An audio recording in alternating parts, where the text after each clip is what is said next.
All right, Lachie. Yep, we are up. We are on the podcast. Welcome. Thanks for being here.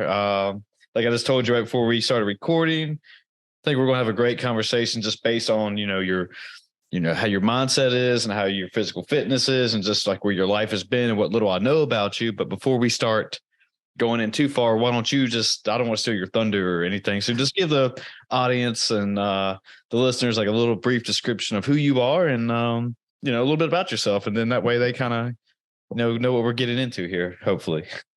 Sounds good, Chris. Thanks for having me on as well. It's very cool that we can connect online. It's the day's starting here and I know it's finishing for you, but a little bit about me. I am a business owner and former professional athlete. Now I still consider myself an athlete. I love to train and exercise, and it's a really important part of my life for how I manage my well-being and stress. So background, I'm obviously based in Australia here, Brisbane, which is the East Coast, about an hour flight north of Sydney. And I was very fortunate, had an amazing upbringing, grew up in a rural area. Mum comes from a farm, so was exposed to that calm farm life, the hard work, working life, which instilled a lot of work ethic in me. And from a young age, I showed promise as an athlete, mainly in the 800 meters, so middle distance running. Nice. And very fortunate to have supportive parents that did whatever they could to help me excel in that because I enjoyed it as well. And as a result of that, from a young age, I was introduced to coaching, visualization, work ethic, sacrifice through injury and obviously not achieving the results that I wanted, but it also helped me drive to achieve more. And one of the things that I used to look poorly upon was my relationship with my father. I think a lot of people can relate to how the old school, I guess, family dynamics worked where mum was, at home raising her children or myself, and dad was out working so that we could have the life that we all had. And when I was young, I didn't appreciate that. I just thought he didn't want to be around me. So the desire to impress him and seek his recognition really drove me to excel, because when I excelled in sport, that was like our moment. That was our time together, where we really bonded. So chasing that throughout school, I was lucky to fortunate to get a scholarship at one of the great public schools here in Queensland. And that was awesome. But the downside that came with that, it was actually a rugby school. So coming as a runner and a skateboarder and as skinny as a rake, I got picked on for not obviously being a rugby player. And when you don't fit in, when you don't feel like you're valued, it's not a nice place to be. And so I did, I guess, what a lot of people do in their life. They want to blend in, they want to fit in. So for me, that was working out how I could become a good football player. So I obsessed over rugby and did whatever I possibly could, invested as much time as I possibly could into getting into the top teams, because I thought that if I achieved that, the bullying would stop and I'd fit in. I wasn't a very confident or outgoing person, even though I'd achieved success in sport. I was definitely confident when I was running, but as an individual, I wasn't confident in who I was. I got picked on for having a higher voice and being skinny and a whole range of things like that. But the beauty was I did end up becoming the football guy. And not only did I take on the attributes of playing great rugby, I took on all the other personality traits that generally go on that jock culture, which is, for me, it was lying, manipulating, playing around with women, all of that sort of stuff. And the more I got involved in that or became that person I thought I needed to be, the more confused I became around who I actually was. And I wasn't aware of that at the time. A lot of what I'm sharing now, I'm speaking knowing what I now know, not what I knew back then. And that led me to, severe depression, anxiety, confusion, overwhelm, to the point where life was going well. I was fortunate to play, as I said, elite level rugby. And I thought that was the ticket, right? I was striving towards success. And I thought, hey, now that I'm playing professional, money's going to be good. The girls are going to love me. Stress won't be in my life. Life's done. And what I found out really quickly was there's plenty of other people who are just as hungry as I am for my position. and they have got their ducks in a row in other areas of their life. I thought, just achieving success in one area would fix everything else.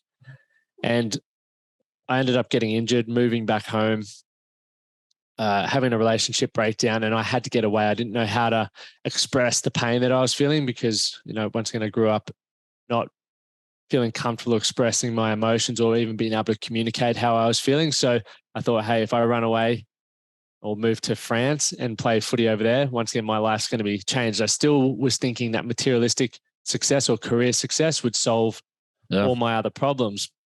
When I got over to France, within 3 months after that honeymoon period of living in a different country and doing all of that sort of stuff had settled, the same stuff started popping up, the insecurities, the lack of real meaning and purpose, not knowing what I really wanted from my life. So sabotaged that, ended up moving back to Australia and just had a really rough 9 months because I'd been given a lot of great opportunities, Chris. I was going to a great school on scholarship. I was competing at the highest level. I had incredible partner during that period of time. I had great mates, but I kept ruining those things. And the meaning that I gave that to myself was I'm an even bigger failure because I've been given the opportunities and I've still managed to mess them up. So my opinion of myself was shocking, and I didn't know what else I could do because up until that point, my whole identity, I'd been a great athlete. I'd never really excelled in school. I didn't want to do a trade because I thought I was better than that. Mm-hmm. And I had no around me that was sort of guiding me. So the best thing to do there is try and escape. So once again, I did what I feel a lot of people in my life were doing at that time, was partying a lot. And I got to the point where from a recreational drug use point of view, people were like, dude, you need to sort of calm down. And I was at a point where I didn't care if I was going to wake up the next day. Damn. I didn't feel like I had much to offer. I didn't love who I was as an individual, and I kept destroying everything that I thought was going well in my life. And within, I'd say let's say a 2-month time frame, I found myself, I got arrested and I was sitting at the bottom of a staircase here thinking to myself, like, I'm disgusting. Like when you're sitting at the bottom of a staircase at a nightclub for being involved in a brawl, people are looking at you, and I didn't feel good about myself. I was like, as I mentioned, I had all these opportunities. How did I end up here? And, what am I doing with myself?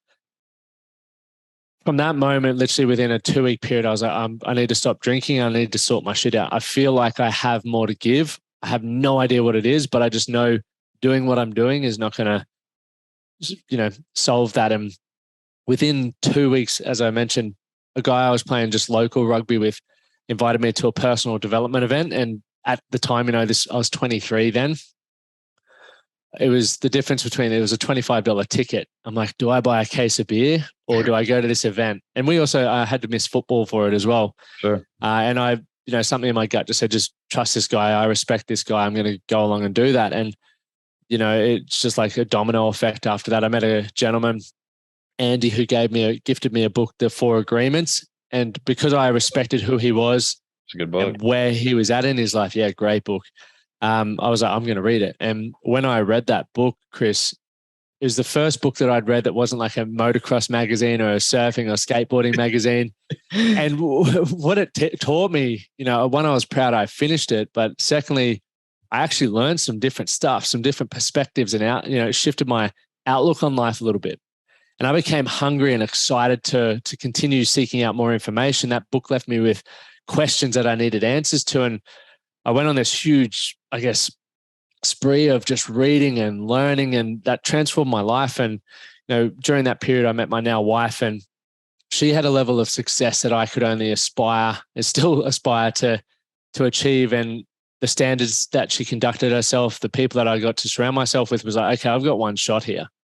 And I don't want to continue the poor behavior that I've done in the past. I had levels of success, but I'd always found a way to mess it up. Maybe I'm the problem. Maybe I'm the one that needs to shift here. And obviously reading books and attending events and just using social media. For me, I grew a good following on social media. Just sharing things that I was learning, and the excitement led me to where I am now. There's a whole lot, Lucky, man. Damn. Sorry for the long-winded answer. Oh man, I'm glad you did it because it gave me a better sense of who you are and kind of your trials and tribulations that you started out, and just that kind of what you were saying, that you were wanting to be a professional athlete, and you became a professional athlete, and you thought that would fix everything, and then all of a sudden it didn't. It felt like you were always just chasing something or trying to fill a hole. And especially in the very first part of that, like I can relate it to a lot when you were talking about your dad trying to get his acceptance, because I can relate a lot to that, just because my parents were, I think, 3 when they got divorced, and my dad was always very well known to being a pretty good athlete around the area I grew up in. So I always thought that if I were to do that, that I would get his acceptance and maybe he would come back. And I think that's what kind of made me push for as long as I could, trying to be, I don't know, I don't want to say something that I wasn't, but I was just trying to, be the best at, whatever it was, sport wise I was playing at the time. Right. Just because, he'll come back, he'll bring back into my life. It'll fix everything. But it wasn't. And I think, and kind of going off that with, childhood, not really childhood trauma, but people obviously do have that. And then seeing the, I guess the, what do you put the, like a carrot in front of a horse or whatever. Yeah, dangling the carrot. Yeah. And so like, people think, once they get the carrot, everything will be solved in their life. They become an athlete. Like you said, everything will be fixed, right? But it wasn't fixed. And then, you find that out and you're like, oh shit, what do I do now? Then you kind of resort to something else. And, one thing leads to another. But I guess to kind of go from here though, is just like, was your rock bottom moment? I'm assuming when you were sitting on those steps or when you got arrested and just like, hey, I got to get my life together here. This is not what I needed here. And you thought you had it all figured out, but like, did you need that rock bottom moment to come to where you are now? I guess is what I'm trying to get at. Definitely. I feel like I had a number of moments that should have, I think from the outside looking in, people, my parents and various other people say there should have been many moments that made me pull my head out of my ass and want to make a change. But I don't think I was in a position to accept that I was the problem. I think it's very hard to accept that you're the problem, right? So that was tough, and that happened in that moment. I was like, I've exhausted every other option. You've got 2 choices here. You continue doing the same things, and I don't really like that, or we look for different, and I'm the only one who can do that.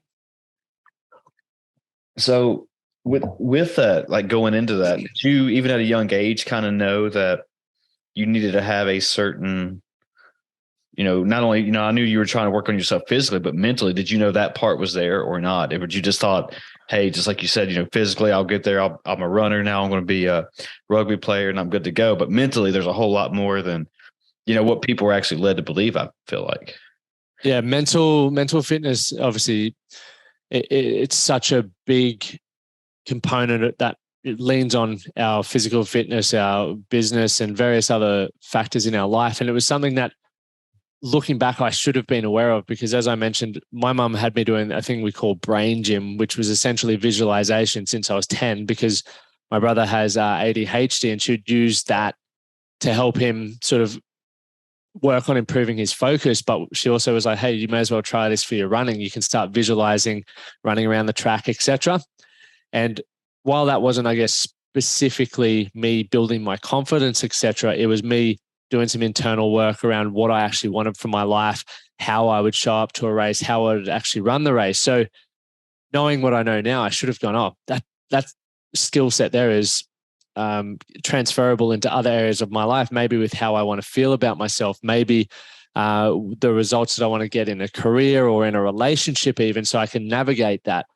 But yeah, it wasn't until later on that I realized the importance of mental fitness, because once again, I thought that being a successful athlete would solve everything. It didn't. And when you're physically, like I'm still physically fit and strong, and there's so many physically fit, strong, and capable people out there, but they're not doing the internal strengthening, right? Which is what really supports that mind and body, the resilience. You can learn a lot from fitness, and that's why I'm a big advocate for it, because when you put yourself in an uncomfortable situation physically, you have some pretty interesting conversations with yourself around whether you want to continue to go, how much more you're capable of, and the accomplishment of pushing yourself further than you've ever done. Like there's a lot that can go with that. But once again, if we don't take the time to reflect on that and sit with that, then we're missing out on all these experiences that we're having. Mm. What do you do to sit and reflect on it for yourself? For me, journaling, like Nice. I do journal, but I also go into every physical challenge. I rode 30 marathons in 30 days last year, and I journaled the whole lot, but I had an intention for what I wanted to get out of it. I knew what it would potentially feel like, but I also knew that when I felt certain things, how I was going to work through that. And because I'd done, a lot of physical challenges previously, I know things that pop up, but there were definitely some things that popped up that I wasn't aware of. But, you can go through this internal checklist. Like, do I feel like this is going to impact me significantly for the rest of my life? Or is it just a little bit of short-term pain? Do I feel that there's an opportunity to learn and push myself through this? Or is it, worthwhile sort of calling it quits? Because when you're in the hurt locker like that, there's a lot that you need to start questioning around the severity of the experience and not. But, I backed myself there, and from that standpoint, I guess taking the intention in, even, this podcast, there's an intention why we're on here. There's an intention why I read. There's an intention why I journal. And when you're intent with something, you focused, right? And when you're focused, you're present, which means you can take one, experience what's going on, but two, see what's happening in front of you and take stuff away from it. Because many of us, for example, let's use relationships. We have that honeymoon period, Chris, which is awesome, right? Everyone's, you don't focus on any of the bad stuff. It's just like everything's amazing. Mm-hmm. And then after a while that wears off and you start noticing the poor things and you start focusing on them, even though you're not intending to do that. Like, I thought I loved this person. I thought I loved hanging out with them, but geez, they're doing, leaving the toilet seat up, or this is happening, that's happening.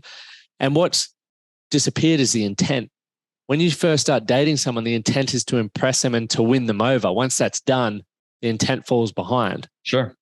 So for me, it's going back to that intent. That helps me with my mental fitness and awareness, because I'm intentional around what I want to get, what I want to experience, and what I want to give. Yeah. Well, going back a little bit though, did you say you rode 30 marathons in 30 days? Yeah. Yep. So when you say rode, you mean like on a Concept 2 rower, or actually like in a water rowing? No, a Concept 2 rower. Yeah, I'm really familiar with that. And I'm one of these CrossFit bros, and just they did that. Epic. Yeah. Me too. Been doing it for the past 10 years, and that's just my thing. And it just makes sense to me now. But I can't remember what year they did it, but in the games they had a marathon, and I thought, like, just watching those athletes do it, I was like, damn, that's got to be the most worst feeling that anybody could ever put themselves through. But you doing 30 in 30 days, that's pretty badass, bro. Yeah, I wasn't pushing as hard as those. I look at that CrossFit games, and they were doing all kinds of crazy stuff in and around that. I was just rowing. That was it. Yeah. So it was still challenging, but also, there's definitely worse things out there. Was that just kind of part of it, just because you wanted to challenge your mind and just challenge yourself physically too? And just like you were talking about with the intent, just keep going. Yeah. This would make, people always talk about doing hard things, and that makes you a better person. It challenges your mind and it's one of the keys to longevity, according to Peter Attia. He's a medical doctor. And just that, doing something like that, I ran half a marathon, and that's one of the hardest things I've done here lately. And just because I've never been a runner, but yes, I couldn't imagine doing 30 marathons in 30 days on a rower. So, yeah, well, there was a number of reasons. Like, one, to bring our community together. Like, a lot of people live comfortable lives, especially where we live now.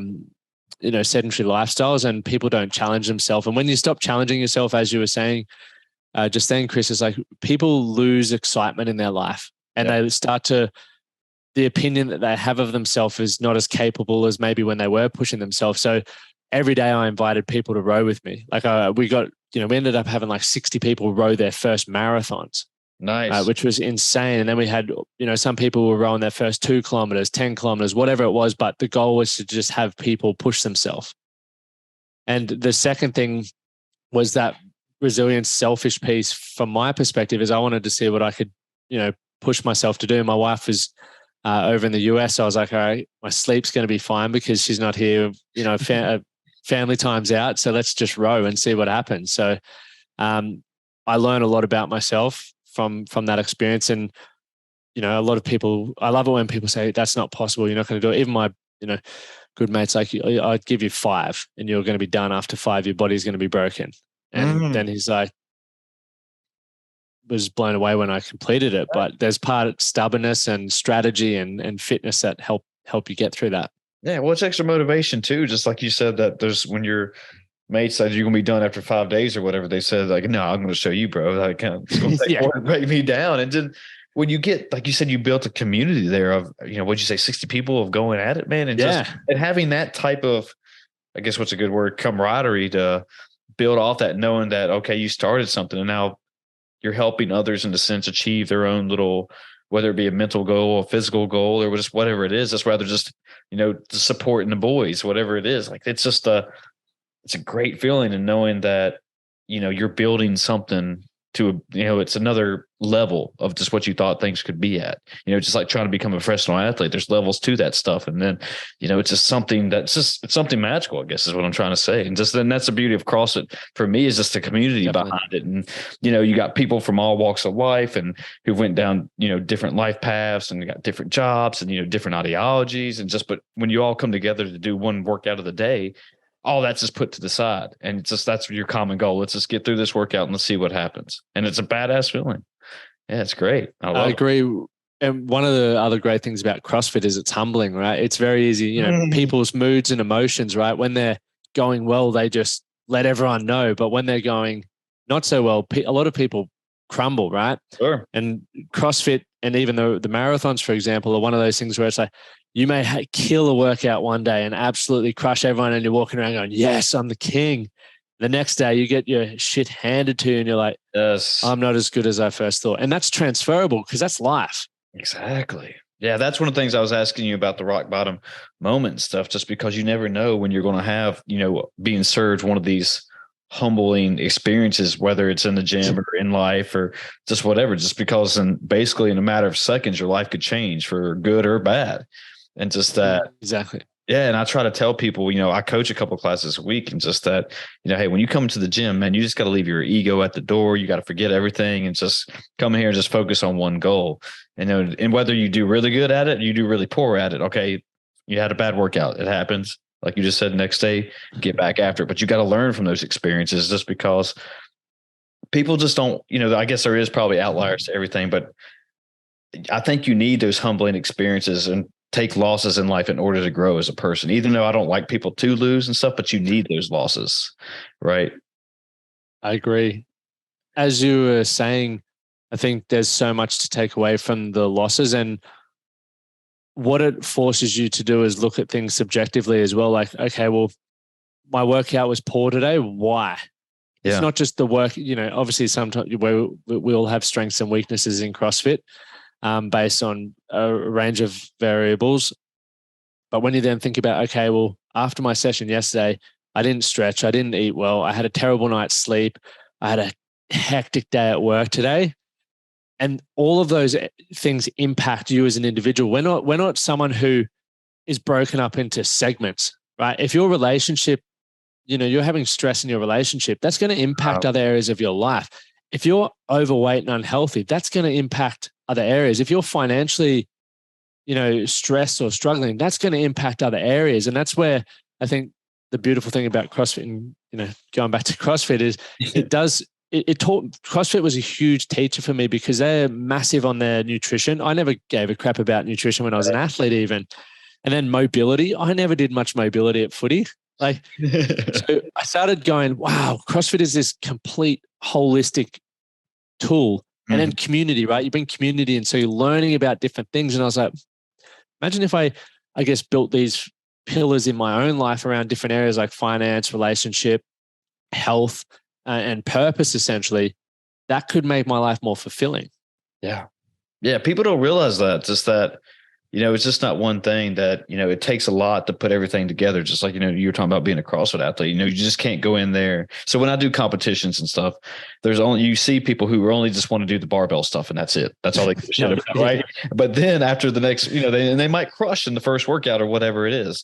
But then after the next workout, you feel like, okay, all their, stuff they were not working on, like pull-ups, muscle ups, the fun double unders, all that type of stuff, it starts to come back and bite them in the ass.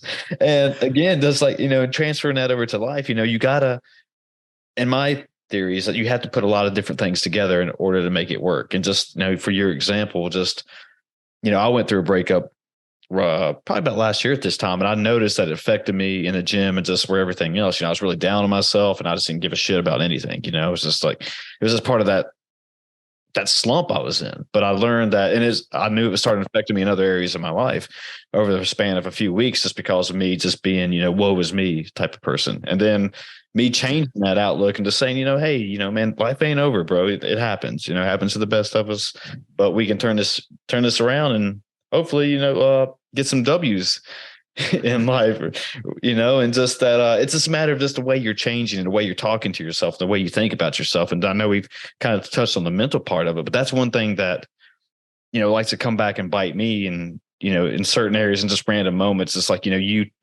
what do you call it? Like, it's almost like imposter syndrome, but almost performance anxiety and stuff like that just come back to bite you through everything, not only CrossFit, but just through all of life. It's like, oh, you're not good enough. You shouldn't be here. Oh, maybe these people don't really like you, but it's just your own demons, I feel like. And just that you got to learn to control them. And I don't really know where I was going with that point, but just where do you think you learn the power of perspective and choosing how you perceive events happening in your life?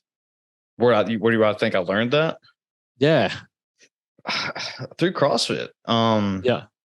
Just because, I've been, like I said, I've been doing it 10 years and a little over 10 years, and just coming out of college and trying to be, get a job and go down this route and do everything right. All my best friends were moving off and, doing big things with their life. And I was still kind of stuck basically in my hometown and just trying to figure out what the hell I'm going to do. They were starting families and, having bigger jobs and just, getting on with their lives, where I just felt like I was doing nothing. So came into CrossFit, and I just learned that, by doing little things, I was getting better and better and better at with my performance and just, talking with people and building relationships there. And it was just learning that, hey, life is not like this. Life is what I can make it. And if I want to put in a certain amount of effort into something, I'm going to get that back out of it. Right. And I was like I never cared about nutrition or, reading more about mobility or just what other people are doing to get better. And, but just like starting to learn from others too, like starting to read people from but listen to people from the seminars. And when podcasts got big, listen to what they were saying and doing, and just getting my small wins and knowing that, like I said, hey, if I push myself and do X, Y, and Z, that good things come out of it. And then, take it to another level and, hey, let me get serious about my nutrition. Maybe I shouldn't go out and go drinking every weekend. Maybe I should just stay at home and try to get my 8 hours and eat something decent for me, especially if I know I'm going to work out 5 or 6 days a week. So I think it's just through that, just building me mentally and just seeing myself progress as a person and knowing that, me doing hard things makes life better for me. Somebody cuts me off in traffic, they get my order wrong, somebody flicks me off and somewhere. It's just like, all right, whatever, bro, no big deal. And I keep moving on with my life, and I think that's what it was for me. It's awesome. Yeah. I think CrossFit's you nailed it there. Yeah, just it's and I think it said I'm 36 and I'm probably still in the best shape of my life I've ever been. Going through college and stuff where I was doing, bro workouts and thought I was getting in shape. It's just basically just lifting, trying to get laid for the night. Basically, is all I was doing. But it was like, I'm not really getting strong, even though you think you are. But I wasn't changing my mindset or anything there. I was just doing it just because that was part of the college culture, right? You just go work out, you eat, and you go worry about, hey, whose house we going to? Who's got the party tonight, right? So, and I used to think that was a cool thing, kind of like what you were talking about with your professional athlete, getting the girls and partying and being in the kind of the center of attention, like, oh, this is life, this is cool. But it was really just like, it's not really. It might be cool for some people, but it's like I was trying to fill holes and trying to chase something that wasn't there, and just thought that, doing X, Y, and Z would fix those problems, but it really didn't. It just made everything worse for me. And it wasn't until CrossFit, I guess, I started to figure that out, that, hey, I made my own problems, kind of what you just said. And not to the extent my problems were not to the extent of yours. I mean, I didn't get into a brawl at any nightclubs and just was like, oh shit, what's going to happen here? But I don't know, man. But yeah, that's just, that's probably what it was for me, just overall. And that's why I keep going back, and that's why I keep doing it. And that's why, I didn't mean for this to be a CrossFit, whole CrossFit, but it's been one of those great things in my life. And I know people love it and other people's hate it. And I always just try to tell people, at least, hey, just don't listen to anybody else. Everyone's got opinions, but just go try it. If it helped me, it could help you. If it doesn't, okay, at least you tried. Right. Exactly. Yeah. And that's what I think more people just need to do is just don't be afraid to try things. And even though if it's got, I'm not saying, don't go or just don't go try everything, but certain things where you think there might be a chance for it to better you in some sense. Yeah, go try it. Like you just starting to read. I mean, that was one thing that helped me also. Like I said, was listening to other people on podcasts and just reading their books and just listening to the way they talked about themselves and just listening about, oh, okay, they went through some tough shit too, but it's okay. Yep. It happens. And that was very motivating and inspiring to me. That's okay. Even these big names, they have problems just like everybody else. Yeah, it's life. Yeah, exactly. For sure, man.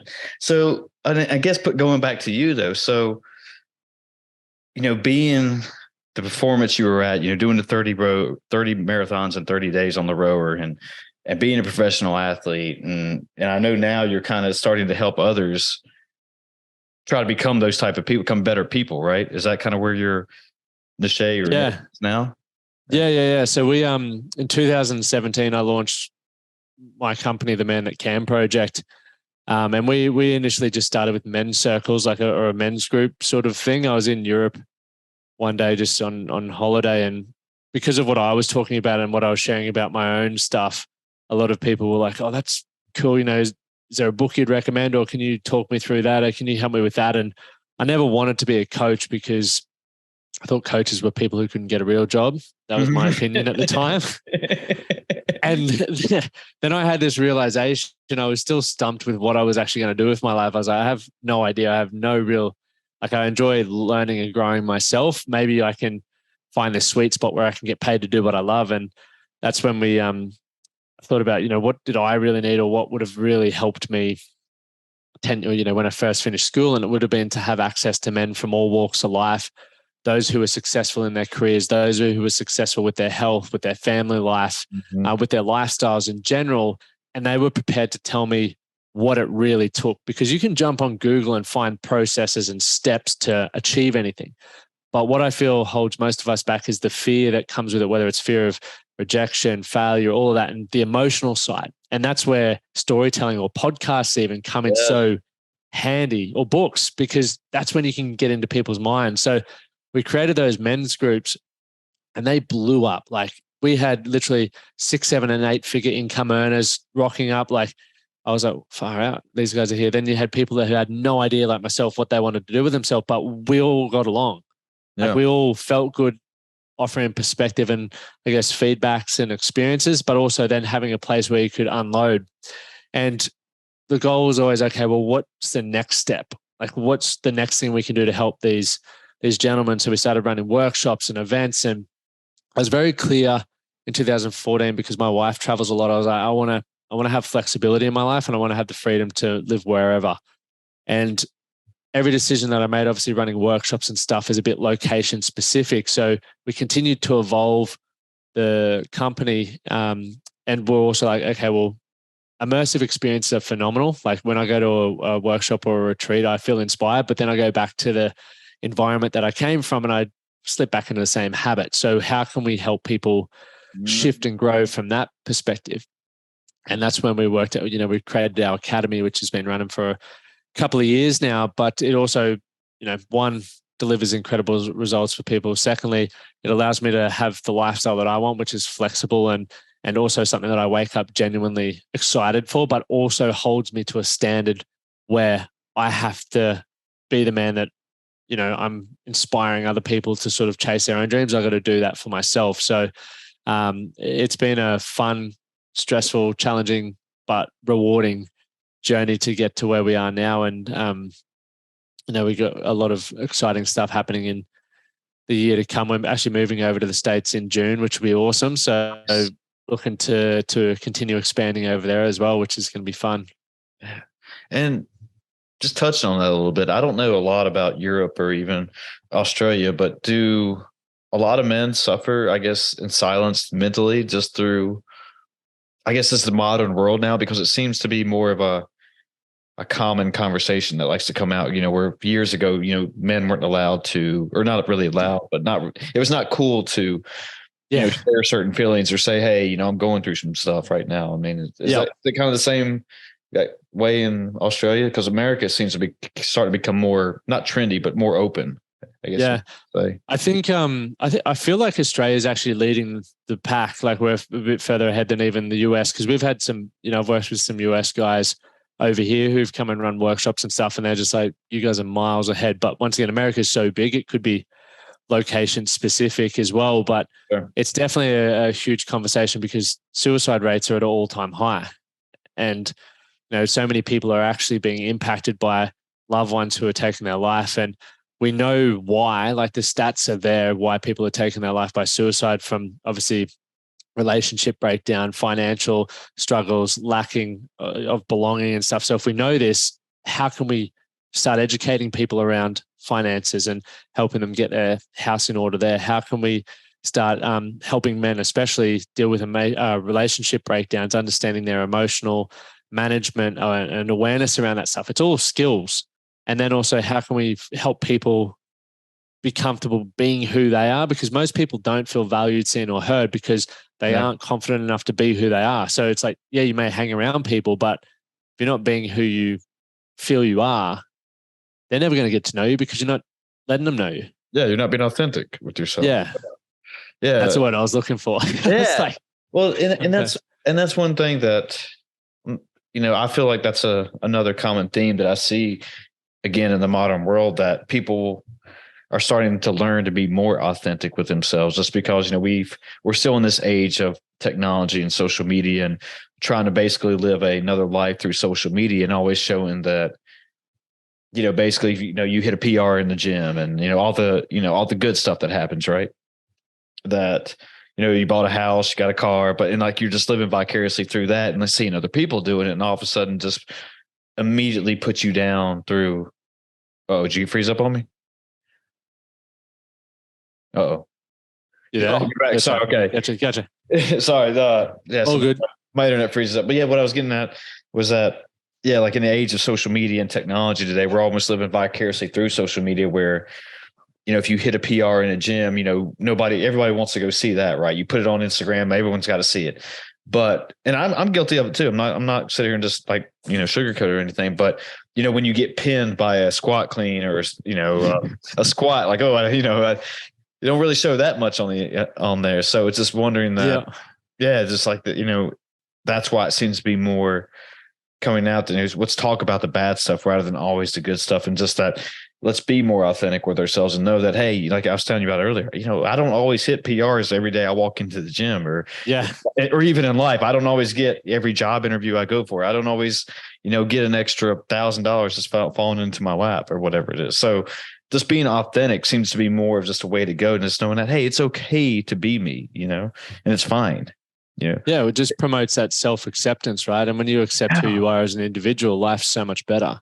Yeah. Yeah. Especially when you know that there's other people out there who've, like I said earlier, like, have gone through certain troubling times in their life, and you don't feel like you're the only one anymore. It's like, hey, I can say this now. It's okay.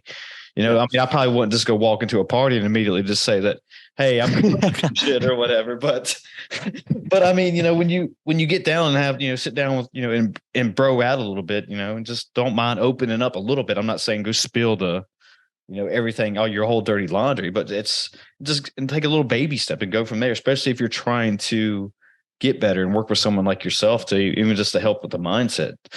It takes you to a whole new level, because what we just kind of discussed, a few minutes ago, and it's crazy how far you can even go with it. 100%. And that I think a really important thing for people and men, especially, to understand, is a lot of people talking about doing this work, and depending on what ads or, who you're first exposed to in regards to coaching and whatnot, for some people, it can be a little bit confronting or off-putting. And I think it's, for me, I went down this whole spiritual route, and nothing against it, but I worked out pretty quickly that the background that I've come from and the way I live my life and how I want to continue living my life, I want to learn tools that allow me to better improve my life. I don't want to just have to be dependent upon or reliant upon, slapping water to release anger or whatever it may be. It's like, I just want tools that help me live a better life. Yeah. I don't need all this, don't get me wrong. There's great experiences that you can have with there's so many incredible tools, but you've got to find what works for you, but don't lose sight or focus on the fact that the reason why you're wanting to learn this stuff is to better improve your lifestyle and who you are as an individual, not becoming obsessed with the tool itself. Mm-hmm. Yeah. Because I see a lot of people going, I missed a day journaling. I've ruined everything. It's like, you haven't, man. Hey, man. One day. Settle. One day. Yeah. It's okay, bro. Yeah, that's the one thing too. And just that it's almost I like to say, I guess I should say, like, it's like scared of being successful, so to speak, just because depending on who you have around you, and you start to, like I said earlier, you don't go out on Friday and Saturday night to go get drinks and food or whatever. You're like, hey, I want to stay in and, read and just work on me. And that way I can get up the next morning and get up my, whatever workout you're doing. I don't care if it's CrossFit or just running or whatever as long as you're moving, that's all I really care about. I get on CrossFit 100%. A lot, but just move, work out. But, and what I'm getting at is that people start to, it's like they see insecurities in themselves, where they see a person getting better, and then they almost kind of ridicule you for it. Like, oh, you're going to stay home and read and work out and, go to bed early. Like, what a loser, dude. And it's like, really don't think so. But then like you almost feel bad of trying to work on yourself just because your friends are almost kind of fighting you against it, which, like I said, hopefully I think they're just fighting their own insecurities, but it kind of makes you feel bad away because, all right, well, I'm stepping into new territory here and I don't know where this is going to go. And I'm, releasing everything I know in life, and which is scary, but it's also hopefully a good scary, just, what is it? I think you even said it earlier that you can't grow without some type of change or something along those lines. Yeah. And if you look at the world around you or look at even the people around you, ask yourself truly, and whether it's an assumption or not, but regardless, just ask yourself, like, how many of the people in your life are truly happy? True. And most people, I would say, aren't. I'd say there's over 90% aren't happy. Wow. Right? Whether it's financial, whether it's the stress of family life or work life or whatever it is, they don't have any time to practice or enjoy hobbies, whatever it is. So my understanding is, okay, I can learn a lot from the 90% around what not to do. And one of the things that I've been doing for the last 2 years, Chris, is speaking to a lot of people in their 70s plus, because I was podcasting my grandfather before he passed away last year, and he was 94 and lived on the farm his whole life. But it was awesome to be able to get to know him a lot when he moved into a retirement village and learn what he would have done differently, what he enjoyed most. And a lot of the stuff we've seen on Facebook quotes or whatever, it's like very simple around what's truly important to us, yet we still seem to focus on the other things. And I was like, okay, well, a good way to remind myself is to speak to people who are, at the end of their working career and find out what they would do differently. Mm-hmm. And it's still coming back with the same stuff, but I'm actually getting emotionally connected to these people because I've been speaking to them. I actually know them more than just reading it through a book. And I'm like, okay, well, if enough people at that age are saying these are the fundamental things or what they wish they made a priority, then maybe I should actually make it a priority, not just, okay, oh, that was nice, I'd like to do that, but I'm going to keep focusing on my business only. Yeah. I'm currently reading a book. It's called The Psychology of Money. And, I haven't said, I just finished that book. Yeah. And like, there's a part of, there's, I'm like, I guess I just finished the part where they were actually talking about where people think that, the money's going to bring happiness and all this stuff, but it's kind of what you just said. It's like the experiences and relationships in life is what more people actually were.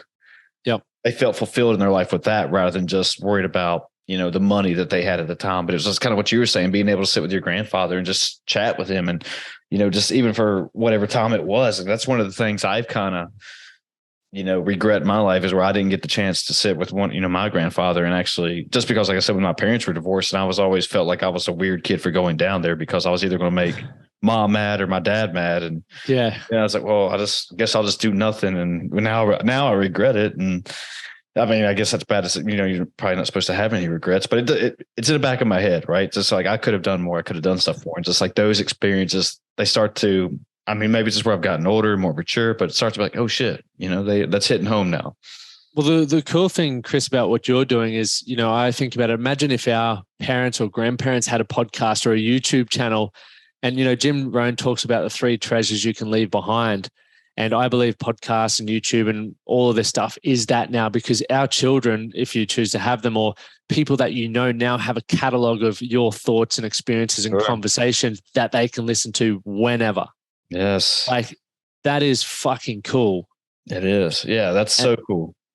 And so I think, we're inadvertently, whether you're aware of it or not, it's like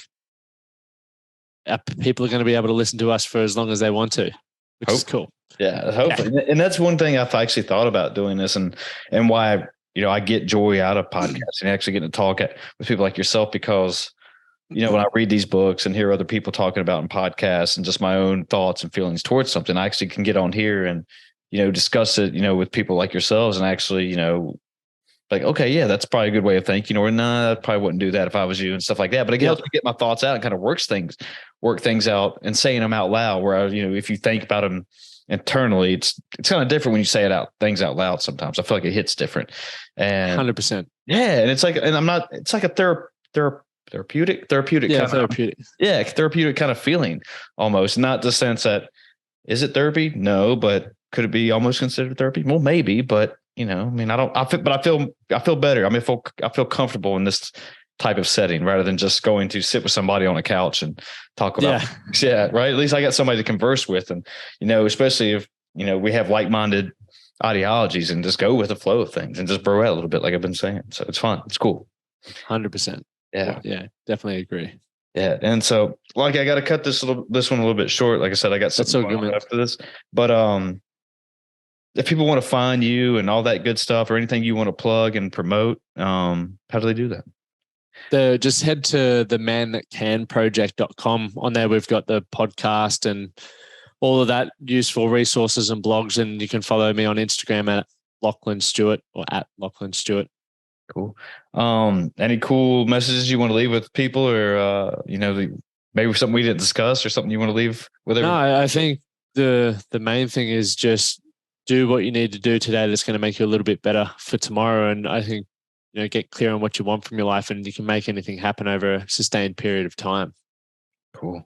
Well, that's a good way to take this home right there. I like that right there, man. So thanks so much for having me on, mate. Oh man, I love, love CrossFit and conversations like this, and talking about, getting better as a person in some form of way or the other. And it's fun, man. I'm really glad we did this. So cool. Likewise. And good luck with your call. Thanks, man. All right, folks, we're out of here.